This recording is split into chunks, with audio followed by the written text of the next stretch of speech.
Hi friends, आप सभी लोगों का एकलव्य एग्रीकल्चर एकेडमी में स्वागत है। आज के इस टॉपिक में हम आपका जो इरोजन का क्लास चल रहा है, इरोजन की क्लास में पार्ट 3 लेकर आया हूं। इसके पहले इसका पार्ट 1 हो गया है, सेकंड भी हो गया है और आज पार्ट 3 में हम आप लोगों को विंड इरोजन के बारे में बात करेंगे। विंड इरोजन को बताने से पहले आपको कुछ चीज़ें आपको ध्यान रखनी है। सबसे पहले तो ये कि आप सभी लोग जो भी हमारे इस वीडियो को देख रहे हैं वो इस चैनल को जरूर सब्सक्राइब करेंगे, जिससे उनको जल्दी से जल्दी जो भी वीडियो अपलोड किया जाए उसका नोटिफिकेशन मिल जाए।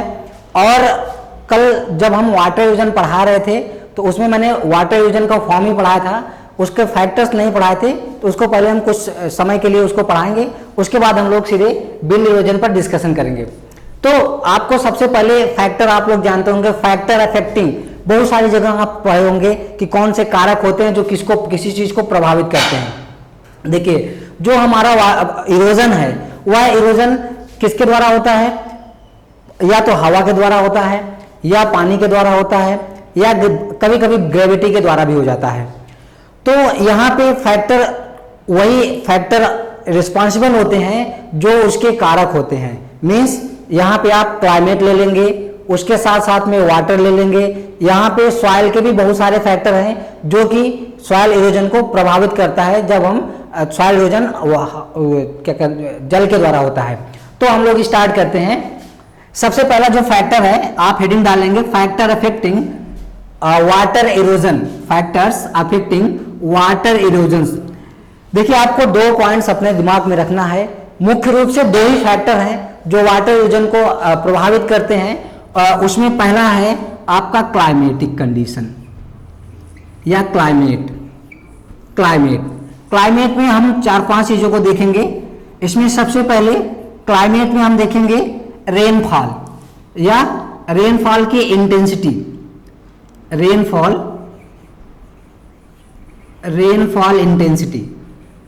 इंटेंसिटी।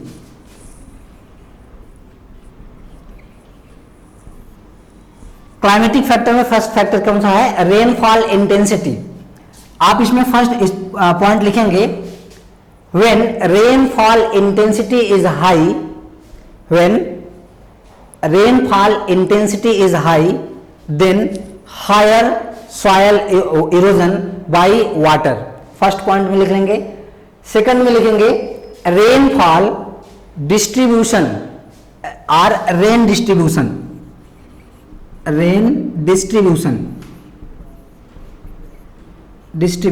देखिए, यहां पे रेन डिस्ट्रीब्यूशन का मतलब ये है कि जो पानी बरस रहा है उसका इक्वल डिस्ट्रीब्यूशन हो रहा है कि अनइक्वल डिस्ट्रीब्यूशन हो रहा है।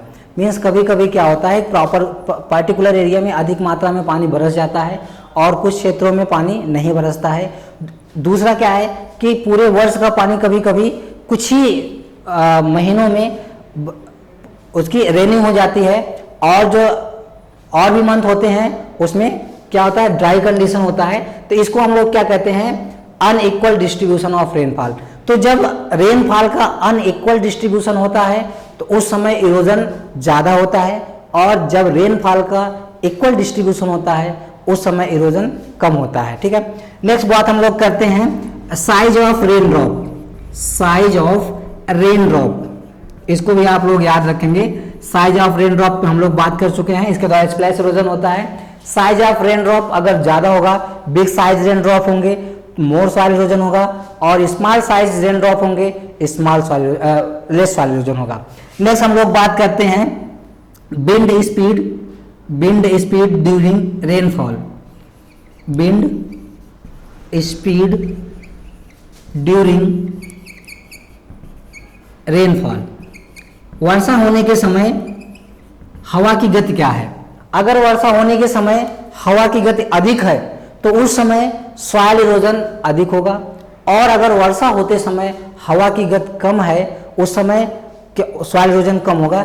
यह किसके क्यों होता है? क्योंकि जब पानी बरसता है, पानी के साथ साथ हाई विंड स्पीड होती है, तो उस समय जो वाटर के ड्रॉप्स होते हैं उनका काइनेटिक पावर बढ़ जाता है, जिससे उससे सॉइल के पार्टिकल का डिटैचमेंट करने का पावर भी बढ़ जाता है। तो पहले हम लोग देख लिए क्लाइमेटिक फैक्टर में क्या देखे, rainfall intensity, rainfall distribution, size of rain drop and wind speed during the rainfall, ये सब हमारे हैं। अब देखो बात यहाँ पे एक और होता है, आप लोग एक टर्म सुने होंगे सॉइल इरोजन में, इरोजिविटी, बहुत इंपॉर्टेंट है और जनरली पूछा जाता है। इरोजिविटी, व्हाट इज इरोजिविटी? अब आपको मैं बताता हूं, इरोजिविटी का जो सीधा संबंध है वो रेनफॉल से है। इरोजिविटी का सीधा संबंध किससे है? रेनफॉल से है। अब डिफिनेशन आप इसको क्या क्या लिखेंगे? बहुत कॉन्सेप्चुअल डिफिनेशन है, सभी लोग इसको लिख लेंगे। डिफिनेशन क्या है? Potential ability of, potential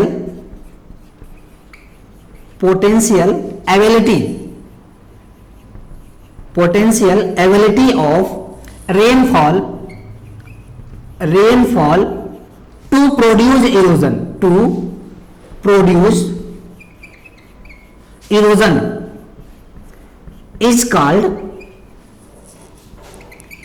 is called erosivity.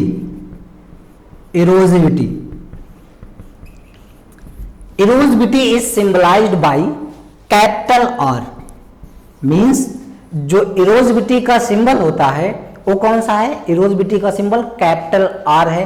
कभी कभी सिंबल भी पूछ लेता है। देखिए, पूछने के लिए एग्जामिनर के दिमाग में क्या है, किस तरह से, कौन सा उसका किस तरह से दिमाग चल रहा है, क्या क्या उसको पूछना है, वो उसके ऊपर निर्भर करता है। हम लोगों को सारी चीजें पढ़ना है।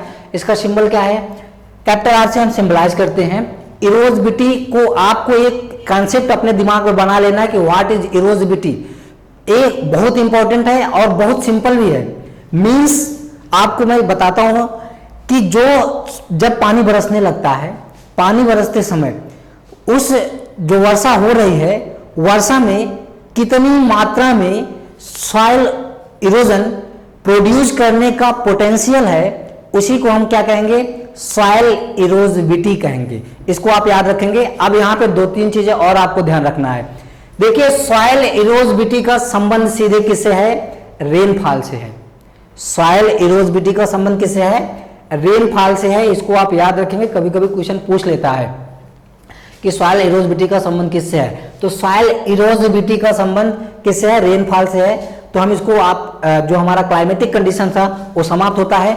दूसरा जो फैक्टर है जो सॉइल इरोजन को सबसे ज्यादा प्रभावित करता है जब पानी के द्वारा इरोजन होता है, तो उसमें दूसरा कौन सा है?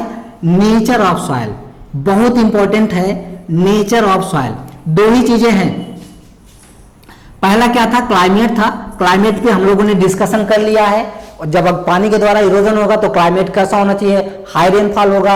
अब ड्रॉप साइज कैसे हैं, उसके ऊपर इरोजन की मात्रा निर्भर करती है। ये सब सारी चीजें हो गई है।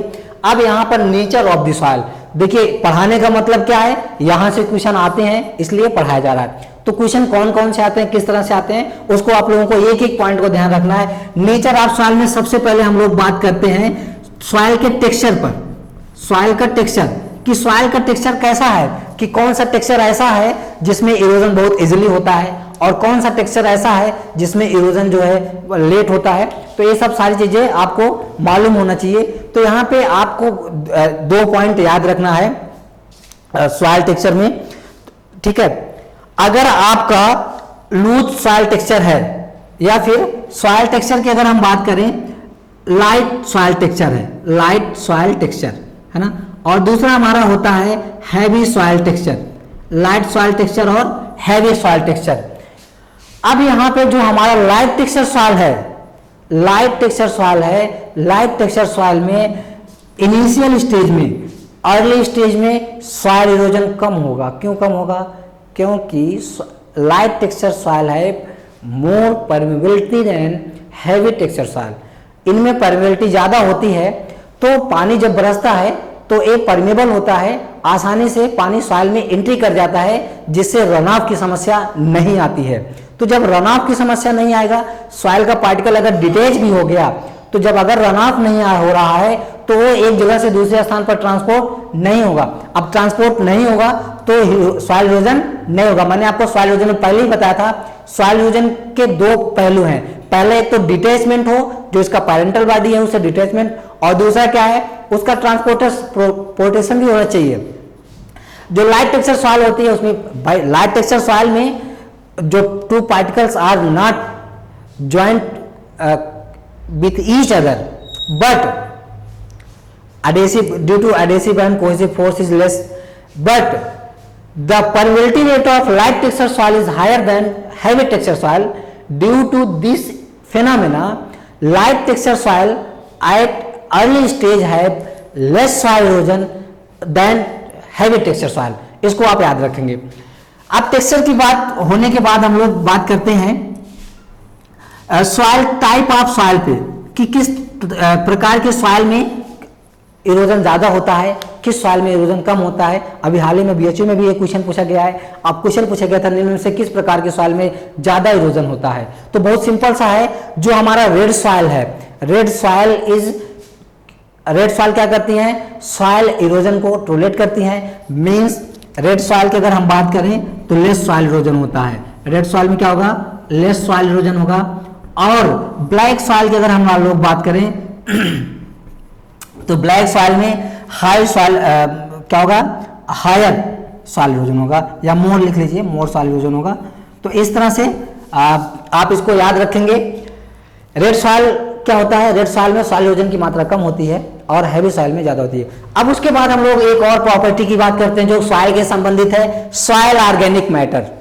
अगर सॉइल में सॉइल ऑर्गेनिक मैटर ज्यादा है, soil have higher amount of organic matter, less in higher amount of soil organic matter, soil erosion is found in less amount. Means जिस सॉइल में ऑर्गेनिक मैटर कम होगा, जिस सॉइल में organic matter कम होगा उस soil में क्या होगा, सॉइल इरोजन ज्यादा होगा.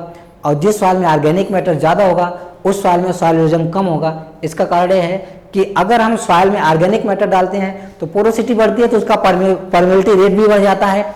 दूसरा क्या है कि ऑर्गेनिक मैटर क्या करते हैं, वो जो पार्टिकल्स होता है उसको आसानी से डिटैचमेंट नहीं होने देते हैं, आपस में उनको जोड़े रहते हैं, तो उसमें बाइंडिंग पावर भी ज्यादा होती है. इसलिए अगर किसी सॉइल में ऑर्गेनिक मैटर ज्यादा है, soil with higher organic matter have low soil erosion, but soil with low organic matter have more soil erosion. ये आप 2 पॉइंट याद रखेंगे. अब यहाँ पे सॉइल की प्रॉपर्टी की बात हो गई जहां से क्वेश्चन पूछे जाते हैं, इससे ज्यादा हम आपको नहीं बताएंगे क्योंकि इससे ज्यादा पूछे नहीं जाते हैं. और दूसरी बात यह है कि हम अगर सॉइल की प्रॉपर्टी पढ़ते हैं तो हमारे दिमाग में एक चीज और आती है, इरोडेबिलिटी. इरोडेबिलिटी, अभी हम लोग इरोडेबिलिटी की बात करे थे, अब हम लोग बात करते हैं इरोडेबिलिटी. ये भी बहुत इंपॉर्टेंट है. इरोडेबिलिटी, इरोडेबिलिटी का सीधा संबंध सॉइल के फिजिकल प्रॉपर्टी पे होता है. Means susceptibility of soil, susceptibility of soil to produce erosion.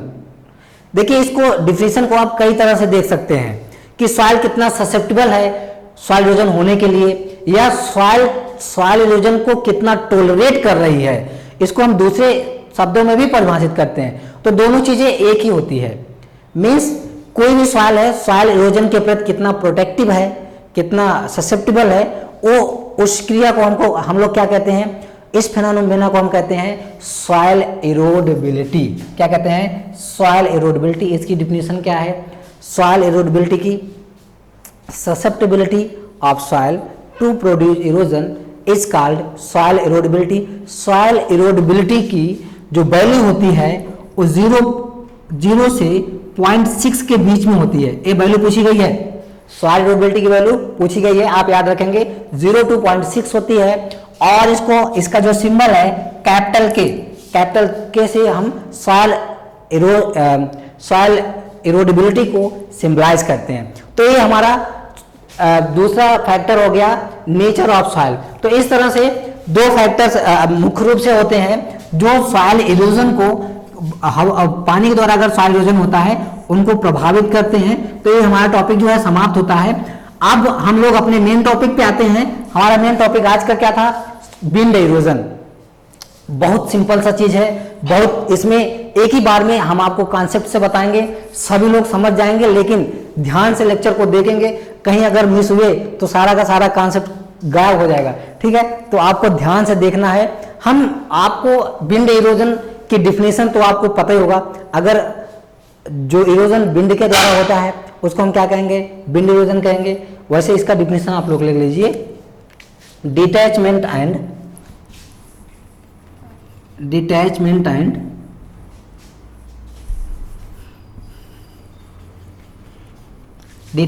And transportation of soil by the action of wind ROR wind speed, कभी कभी विंड स्पीड दे देता है, wind speed is called wind erosion. Wind erosion, अगर wind erosion की हम लोग scenario की बात करें तो आपको मालूम है राउंड फिगर में मैंने बताया था आपको 13 मिलियन हेक्टेयर के आसपास लैंड जो है इसके द्वारा प्रभावित है। लेकिन अगर हम देखें तो 13.5 million hectare area is affected by wind erosion. This is about 4 to 5% of total geographical area of India. ठीक है, तो कभी कभी ये टोटल जियोग्राफिकल एरिया, देखिए क्वेश्चन एक और बहुत इंपॉर्टेंट है। आप लोग जानते होंगे national bureau of soil survey and land use planning जो नागपुर में है, 1976 में इसकी स्थापना हुई थी। इसके द्वारा सर्वे किया गया है और उस सर्वे में पाया गया है कि भारत का 187 मिलियन हेक्टेयर लैंड क्या है, डिग्रेडेड है। ठीक है, तो अब 187 मिलियन लैंड डिग्रेडेड है तो वह कुल जियोग्राफिकल एरिया का कितना हो गया। एक क्वेश्चन बहुत इंपॉर्टेंट है, तो एक क्वेश्चन कितना है, ए जो है अबाउट 57% एरिया क्या हो गया है, डिग्रेडेड हो गया है। आप इसको याद रखेंगे, टोटल जियोग्राफिकल एरिया का इंडिया के। ठीक है, नेक्स्ट हम लोग बात करते हैं, अब हम लोग अपने टॉपिक पे आते हैं विंड इरोजन पे। तो विंड इरोजन का डिफिनेशन आप लोगों ने पढ़ लिया है, उसमें आपको दूसरा सिनेरियो मैंने बता दिया कि विंड इरोजन लगभग 5% एरिया पर होता है टोटल जियोग्राफिकल एरिया का, बहुत ज्यादा हार्मफुल नहीं होता है। कभी कभी जहां पे विंड इरोजन मेनली जो लाइट टेक्सचर सॉइल होती है उसमें पाया जाता है। और दूसरा पॉइंट जो विंड इरोजन का है,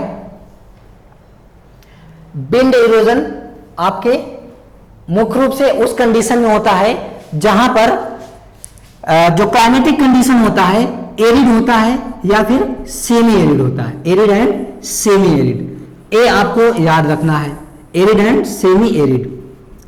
तो आप सिचुएशन आपको मालूम होना चाहिए कि विंड इरोजन कहां पाया जाता है, कहां होता है। तो विंड इरोजन कहां होगा, एरिड एरिया में होगा और सेमी एरिड एरिया में। अब कभी कभी रेनफॉल पूछ लेता है कि कितने रेनफॉल पे विंड इरोजन पाया जाता है, तो इसका जो रेनफॉल है वह 100 mm, ठीक, 100 mm टू 500 mm।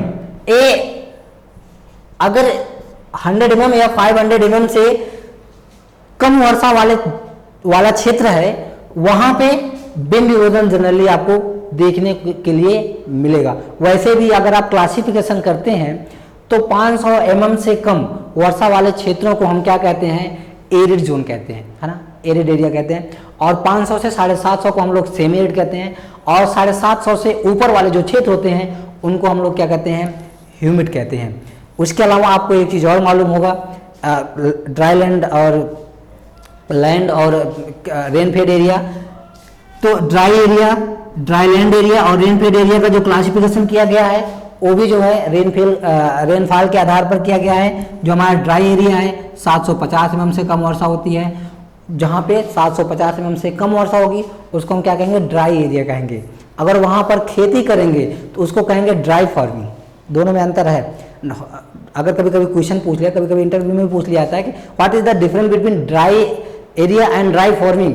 तो ड्राई एरिया जहाँ पर पानी 750 mm से वर्षा कम होती है और अगर वहीं पर हम खेती करते हैं तो उसको हम कहते हैं ड्राई फार्मिंग। इसी तरह से ड्राई लैंड एरिया है जहाँ पर 750 से 1150 mm के बीच में वर्षा होती है, उसको हम क्या कहते हैं, ड्राई लैंड एरिया कहते हैं। अगर वहाँ पे हम खेती करेंगे तो उसको हम कहेंगे dry land farming.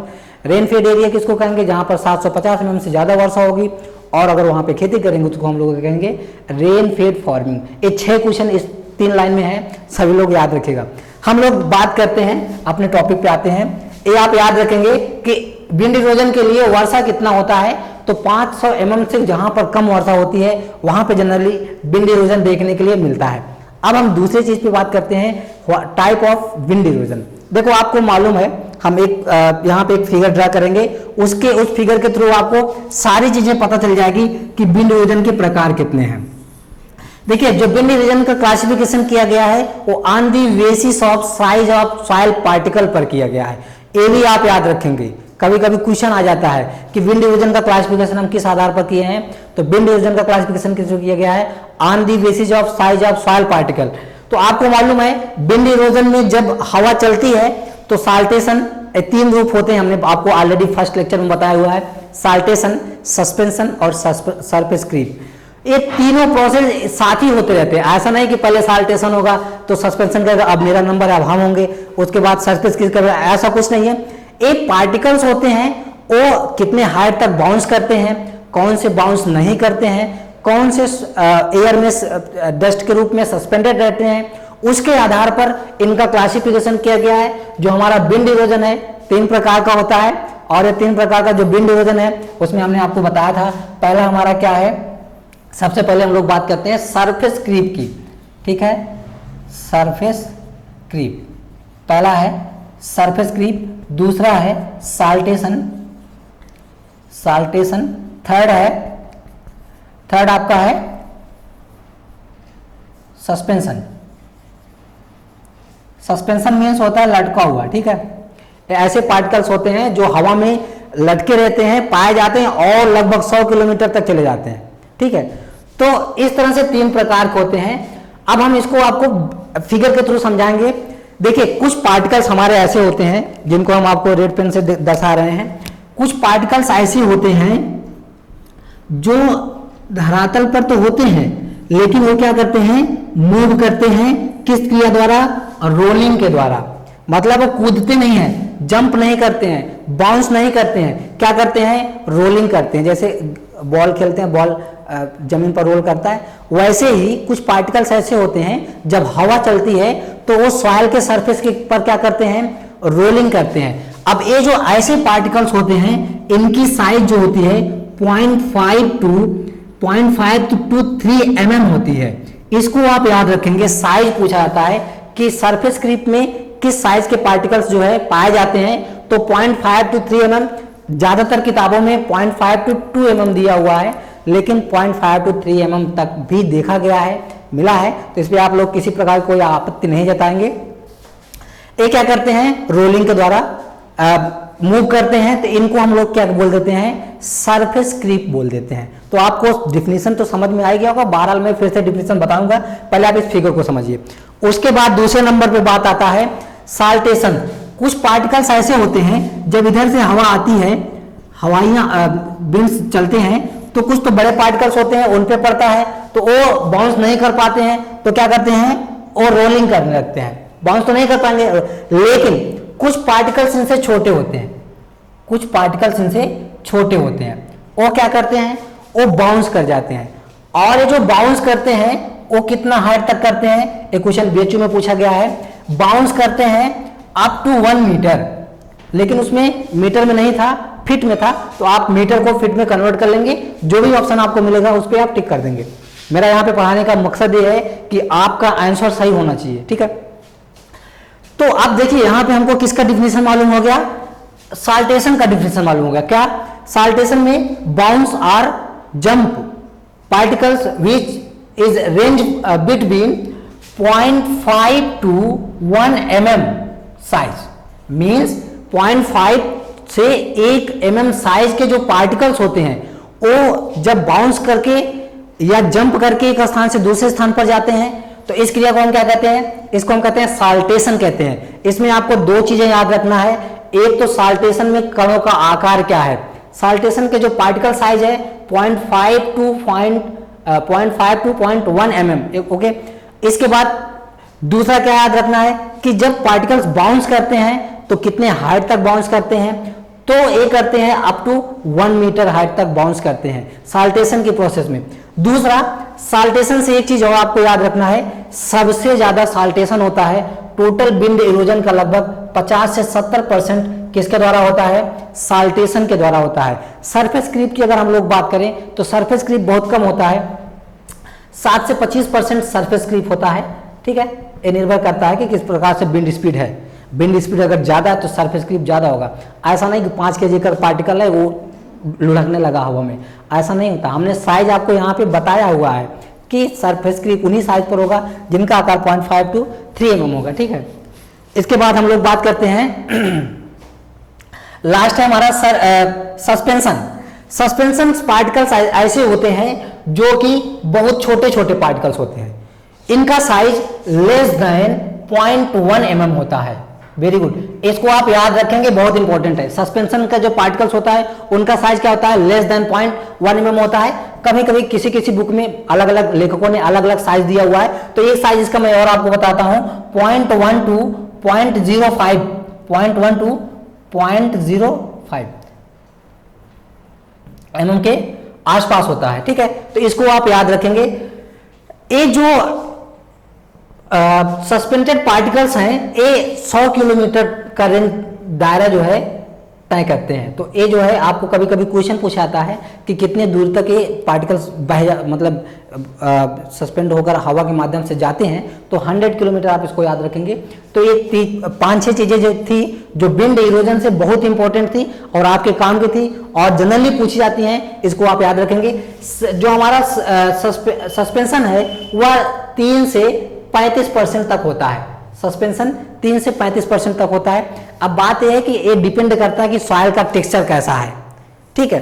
High texture soil है तो हाई विंड स्पीड होगा, ठीक है, तो उसमें सरफेस क्रीप होगा, ठीक है। अब पार्टिकल फाइन टेक्सचर सॉइल है, वहां पे भी अगर हाई विंड स्पीड होगा तो वहां पे क्या होगा, वहां पे फिर हमारा सरफेस क्रीप नहीं होगा, वहां पे फिर क्या होगा, सस्पेंशन होगा। डस्ट के रूप में वो हवा में सस्पेंडेड होंगे और विंड स्पीड के साथ अप टू 100 किलोमीटर तक क्या होंगे, पहुंच जाएंगे। तो आज का जो मेरा टॉपिक था विंड इरोजन का वो यहाँ पे समाप्त होता है। अगले टॉपिक में हम आपको मेजरमेंट कैसे किया जाएगा, इनका कंट्रोल कैसे किया जाएगा उस पर बात करेंगे और साथ में अलग से टॉपिक बनाएंगे यूनिवर्सल सॉइल लॉस इक्वेशन पे। उसमें भी हम आपको बताएंगे कि सॉइल इरोजन से कितनी हानियां होती है। आज के लिए बस इतना ही, धन्यवाद।